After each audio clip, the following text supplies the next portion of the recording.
Biz Kırgız, Kazak, bir tuğan daim birge olabыз. Hoş geldinizler. Достық мемлекеттеріміздің қарым-қатынасы одан ары нығая береді деп мен сенімдімін.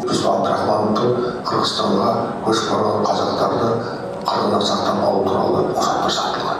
Қазақстан Республикасының президенті Қасым-Жомарт Тоқаев.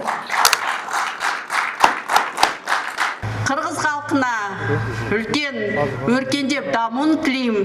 Ош қаласы Қырғыз халқымен бірге өркендей берсін. Рахмет сіздерге.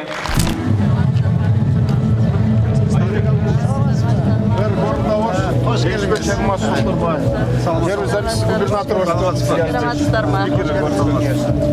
Құрметтеріңізге рахмет. Hoş geldiniz. Аман есен рахмет. Енді бауырларға келгеннен кейін өзіміздің үйге келгендей болып келеміз. Sizde geçenden beri kutuğunuz Рахмет. Бізде туғанымызда келгендей болып келдік. Қалада жақсы дамып өркендеп келе бәрі шүкір тауға аман есен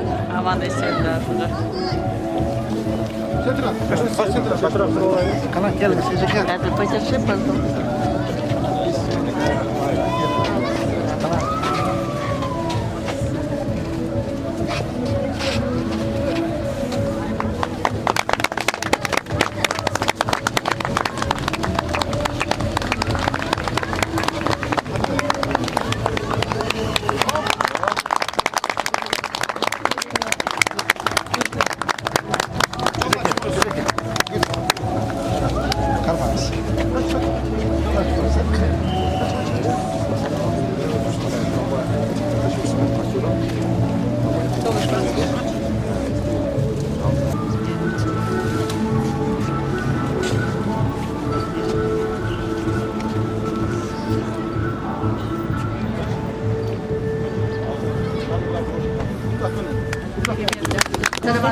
Қазақ-қырғыз достығын бекемдейтін қазақтың бас ақыны Абай Құнанбайұлының мұрасына арналған музейімізге қош келдіңіздер.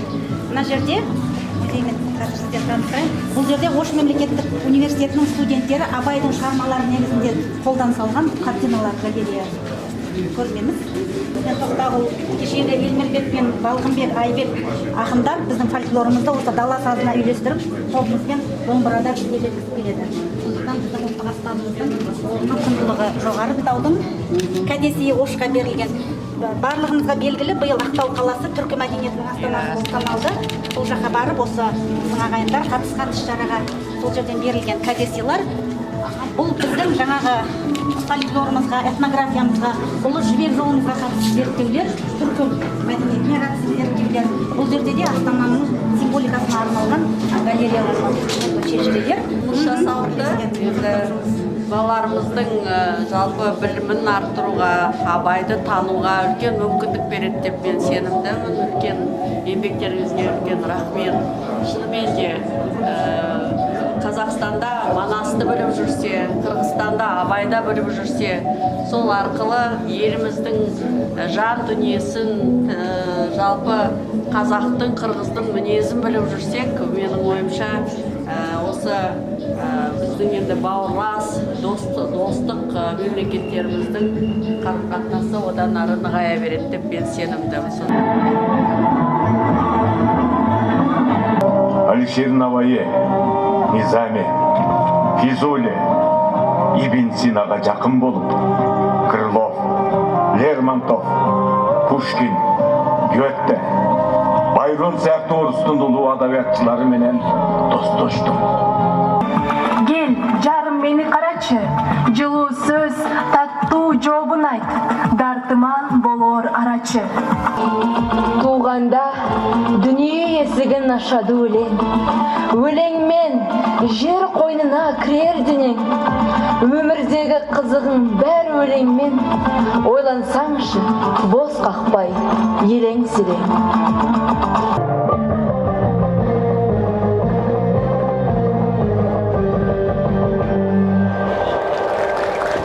Атай Оғонбаев, бас фото.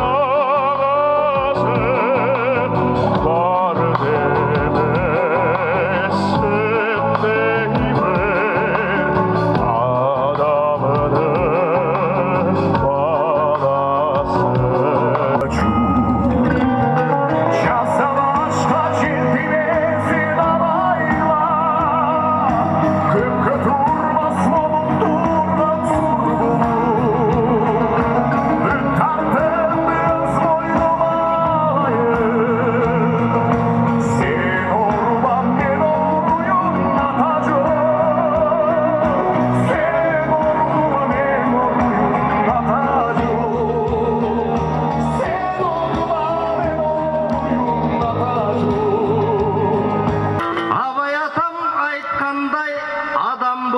bilgenge ардайым қиын адамға.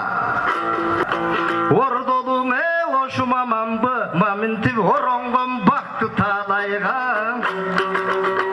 Сіз өзгөчө мер болдыңыз, мерлердің барына бұйырса рекорд қойып салдыңыз.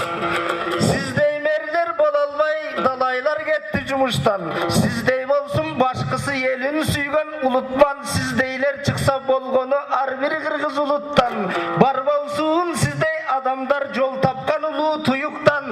Bir gözde hoş birim salgan ordosun, ушул ошумду Кудай колдосун. Бордош элден эмес, жалпы Орто Азияга чыгармачылык чөйрөсүнө каттуу таасир берген инсаныбыздын албетте өнөрү чыгармалары өзүбүздө дагы элибиздин жүрөгүндө эсинде кала бермекчи.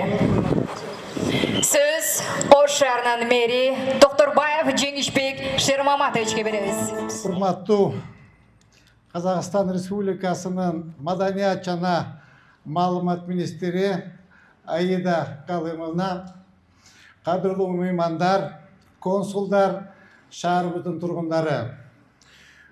Бүгүн биз бүтүндөй кыргыз казак коомчулугуна эки бир тууган мамлекет мамилеси үчүн тарихи мааниге болгон өзгөчө күндө чогулуп турабыз. Бул жөн гана көчөн ачылыш эмес, кыргыз жана казак элдеринин кылымдардан берки достугу, урмат, сыйы жана маданий биримдигини таңазалаган, эки өлкөнү бириктирген боордош элдин бекем байланышын дагы бир жолу даңазалап турган күн. Бүгүнкү иш-чара эки өлкөнүн ортосундагы маданий, тарыхый кызматташтыктын дагы бир жаркын барагын ачты. Ош шаары мындан ары дагы достуктун, боордоштуктун мамилелердин өнүгүшүндө өмүргө түзө бермекчи. Бул долбоорду ишке ашырууга салым кошкон бардык мекемелерге, жергиликтүү тургундарга, өнөктөштөргө рахмат айтамын. Кыргыз менен казактын бир туугандыгы бекем болсун, Ош шаарыбыз өнүгүп өсө берсин. Ушул биздин казак, өзбек бир туугандарыбызга болгон сыйым, урматым абдан зор. Анткени казак менен кыргыздай жакын дүйнөдө калк жок. Мына ишенбесиңер, издеп көргүлө. Казак менен кыргыздай жакын, жүрөгү бир, каны бир, дили бир, тили бир, дини бир, керек болсо базары бир, керек болсо мазары бир калк жок. Урматтуу бир туугандар, биз котормочусуз жүрөгүбүздө болгон сүйүүнү, жүрөгүбүзгө болгон кайгы муңду бир туугандарыбызга айта алабыз. Биз эч качан бөлүнбөйбүз. Эки бир тууган элди, мыймандос элди эч качан боло албайт. Биз кыргыз, казак бир тууган, дайым бирге болобуз. Кош келиңиздер. Рахмат чоң. Құрметті Жанишбек Шермаматович, Асқаралы Шүкірәлиевич, қадірлі қырғыз бауырларым. Өздеріңізбен тарихи қала, ерекше шаһар Ош қаласында кездесіп, жүздесіп отырғаныма чоң қуаныштымын. Ең алдымен барша қырғыз халқына қазақ елінің ыстық сәлемімен ықыласын жеткізгім келеді. Бүгін біз Абай Құнанбайұлының есімі берілген ескерткіштің, көшенің және музейдің ашылуына куә болып отырмыз. Бұл екі елдің бауырластығы мен ынтымақтастығының жарқын көрінісі деп білемін. Құрметті Жанишбек Шермаматович, жаңа өзіңізде мынау үлкен іс-шаралардың басы қасында болып, осындай бүгінгі тамаша салтанатты ұйымдастырғаныңызға мен өз атымнан, жалпы мәдениет ақпарат министрлігінің атынан үлкен ризашылығымды білдіремін. Жаңа ақын ағамыз өзіңіздің осы елге атқарып жатқан үлкен зор еңбегіңізді айтып жатыр. Сол еңбегіңіздің жемісін осы халқыңызбен көріңіз. Ош қаласы өркендей берсін. Әрқашанда Ош қаласы халықаралық деңгейде өтетін қала болсын. Сондықтан барша өзіңізге, Ош қаласының тұрғындарына ең басты дендеріңізге саулық, отбасыларыңызға амандық тілеймін. Жаңа өзіңіз де айттыңыз, қазақ, қырғыз бір туған. Біз бір-бірімізбен ешқашан алыстамаймыз. Өйткені тіліміз, дініміз, тағдырымыз, жүрегіміз бір халқымыз. Сондықтан бір-біріміздің қуанышымызға әрқашанда асқақтап жүре берейік. Бір-біріміздің жақсылығымызды дүние жүзіне танытып жүре берейік. Сондықтан қырғыз халқына үлкен өркендеп дамуын тілеймін. Ош қаласы қырғыз халқымен бірге өркендей берсін. Рахмет сіздерге. Ош шаарында улук акын, казак акыны, ойчулу жана гуманисти Абай Кунанбай уулунун эстелигинин музейинин жана ушундай көчөнүн ачылышы менен чын дилимден куттуктайм. Казак кыргыз достугу ар кайсы бекемделебиздин бар колубузда куттуктоңуздар.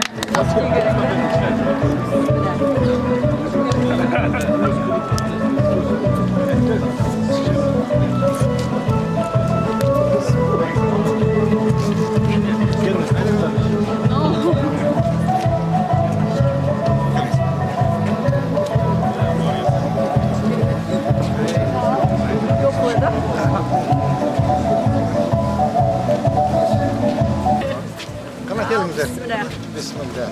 Ақ жол болсын. Ақ жол болсын.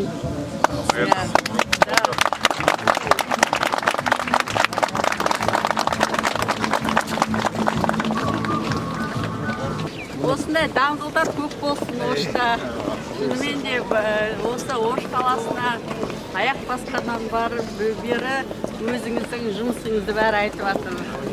Барлық жақта асфальт салынып жатыр, барлық жақта жаңағы Ош қаласы жаңаланып жатыр деп. Сондай осындай даңғылдар көп болсын. Халық әрқашан риза ғой. Бұл шаарыбыздың Борборында жайгашкан ең чоң көчөлөрдүн бири. Ушундай көчөдөн 9 көчө бар. Ушу 9 көчөнүн бирөөсү да. Эң азыр. Керемет. Болсын. Кеңдиги, тротуары менен кеңдиги. Өте кең екен. 24 метрден тилкен. Өте кең екен. Буюрса келечекте дагы ортолоруна фонарларды коюп, проспект әдемі даңғыл болып проспектті коюп буюрса. Кейінгі жылдары Кемел Тоқаев ағамыз Қазақ ССР жоғары советінің президиумының жарыс деген журнал болған, соның бас редакторы болған. Сосын кейін бұл кісі бізде Қазақстанда детектив жанрының негізін қалаған қаламгер болады. Мынау сол детектив жанрындағы жазған шығармалардың біріне мемлекеттік сыйлықты алған жарлық. 45 жылға чейін аралықта Фрунзе Бекболдалық училище болып. Қырғызстанның мына шу бойы таласы көріне көшті. Сол кезде Қырғызстан үкіметінің төрағасы Жүсіп Абдрахмановтың Қырғызстанға көшіп барған қазақтарды қырғыннан сақтап алу туралы құжат жасатылған. Тілімдей болған тілің бар, ділімдей болған ділің бар. Айчайын алайын қазағым, өзіңнен басқа кімің бар. Қырғыздың оқымыстысы Сулейман Кайымов. Бауырлар, бүгін шынымен де тарихи күн десек болады. Өйткені тек қана қазақ елін емес, қырғыз елін емес, жалпы екі елдің рухани өміріндегі өте керемет тарихи сәт. Өйткені жаңа барлығымыз атап өткендей, Абай атамыздың ескерткіші, Абай атамыздың көшесі, үлкен Абай атамыздың өмір баянына арналған мұражай ашылып отыр. Бүгін біздің құрметті президентіміздің әкесіне арналған кітаптың тұсаукесеріне бәріміз бас қосып отырмыз. Оның барлығы осы екі елдің мәдени гуманитарлық байланысының нығайтуына үлкен жол ашатыны сөзсіз. Ал енді осы шаралардың басы қасында әлбетте адамдар тұрады. Біздің Жаншыбек Шермаматович шынымен де мынау Абай атамызды біз адамзаттың ақыны, ойшылы деп мақтанамыз десе де, о кісінің ең басты философиясы елге қызмет ету.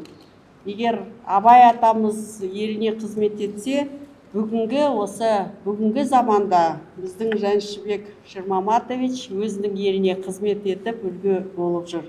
Бүгін мен өте мақтанып, сүйсініп отырдым. Өйткені үлкен мінбелерден ақыны болсын, үлкен маслихаттың төрағасы болсын, жалпы жұртшылық бұл кісінің еңбегін бағалап, бұл кісінің еңбегіне сүйсініп, бұл кісінің еңбегімен бірлесіп жұмыс істеп, осы бір елді ұйытқы қылып отырған тұлға десек болады. Сондықтан бұл тек қана осы іс-шаралар салтанатты түрде өтті деп қалмаймыз. Өйткені бұл шараның артында осы біз әр қазақ Ош қаласына келсе, енді атамыздың ескерткішін іздеп барамыз, мұражайын іздеп барамыз, қандай керемет көше деп сүйсінеміз. Сондықтан бұл екі ел арасындағы үлкен көпірді сіз орнаттыңыз, құрметті Жаншыбек Шермаматович. Осы сіздің ерен еңбегіңізді ескере отырып, біздің президентіміз өзіңізді үлкен мемлекеттік наградамен марапаттады. Қазақстан Республикасы президентінің жарлығы Жаншыбек Шермаматович Тоқтарбаевты екінші дәрежелі достық орденіменен наградтау туралы қаулы етемін. Қазақстан Республикасы мен Қырғыз Республикасы арасындағы екі жақты қанатты сауда нығайтуға және дамытуға қосқан елеулі үлесі үшін Қырғыз Республикасы Ош қаласының мэрі Жаншыбек Шермаматович Тоқтарбаев екінші дәрежелі достық орденіменен наградталсын. Осы жарлық қол қойған күннен бастап қолданысқа енгізілсін. Қазақстан Республикасының президенті Қасым-Жомарт Тоқаев.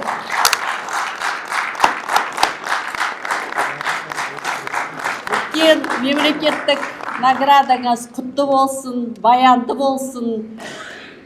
Осы екі ел арасындағы қарым-қатынастың нығаюына ат салысып жүре беріңіз. Деніңізге саулық, отбасыңызға амандық тілеймін. Жаңа да мінберде айттым. Еліңіз әрқашанда еңбегіңізді бағалап, өзіңізбен мақтанып жүрсін.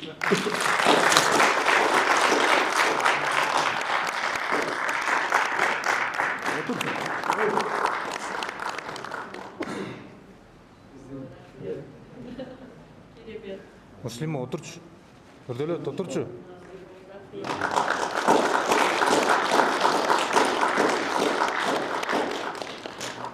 Той-тойларға ұласты деген осы.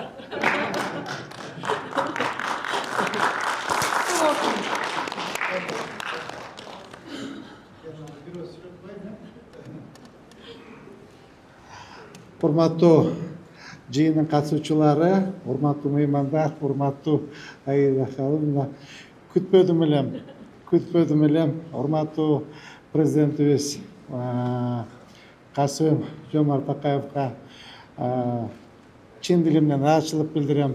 Жеке өзүм атынан, Ош элинин атынан ыраазычылык билдирем. Урматтуу Аида Халымовна, сиз дагы ушул убактыңызды бөлүп, биздин жакшылыгыбызды тең бөлүшүп, ушул Абай Кунанбаев атабыз атындагы көчөнү, скверди, музейди келип ачып берип, ушул эки элдин ортосуна достукту бекемдеп келип бергениңизге сизден чоң ыраазычылык билдирем. Ишиңиз ийгиликтүү болсун. Ишиңиз ийгиликтүү болсун. Мындан дагы даражаңыз бийик болсун. Бир тууган казак элибизге, казак халкына кызмат кыла бериңиз. Рахмат жан.